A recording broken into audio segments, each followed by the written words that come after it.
Entertainment ওয়ার্ল্ডের latest সব updates জানাতে আপনাদের মাঝে চলে এলাম আমি ইন্দ্রাণী। নিশ্চয়ই সবার সময়টা বেশ ভালোই কাটছে, আর এই সুন্দর সময়ের মাঝে আপনাদেরকে এন্টারটেইনমেন্ট ওয়ার্ল্ড সম্পর্কে আপডেট করাটাই আমাদের লক্ষ্য। তাহলে দর্শক চলুন আর কথা না বাড়িয়ে শুরুতেই এক পলকে দেখে নেই এন্টারটেইনমেন্ট ওয়ার্ল্ডের লেটেস্ট সব আপডেট।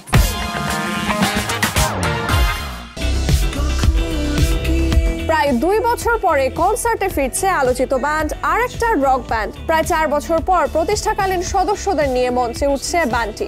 আগামী শনিবার ঢাকার আগারগাঁওয়ে ন্যাশনাল লাইব্রেরি অডিটোরিয়ামে ব্যাক ইন টাউন কনসার্টে গাইবে আর একটা রক ব্যান্ড। কারখানার আয়োজনে এই কনসার্টে আরও গাইবে ওউন্ড, ফিরোজ জং ও এইডা। ব্যান্ডের সদস্যদের পুনর্মিলনকে কেন্দ্র করে এই কনসার্টটি আয়োজন করা হচ্ছে। আগামী 17 জানুয়ারি মুক্তি পেতে যাচ্ছে কাঙ্ক্ষিত সিনেমাটি। এবার সামনে এলো সিনেমার পরিমণির লুক। সিনেমায় পরীর চরিত্রের নাম লাবণ্য।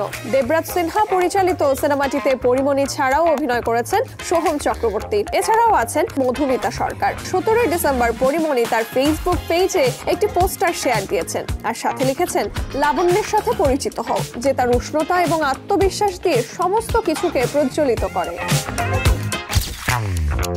2025 সালে বলিউডের কোনো তারকা গাঁটছড়া বাঁধতে চলেছেন, আর সেটা নিয়ে এখন থেকেই নেটিজেনদের মাঝে চলছে আলোচনা সমালোচনা। তার মধ্যে কৃতি শ্যানন অন্যতম।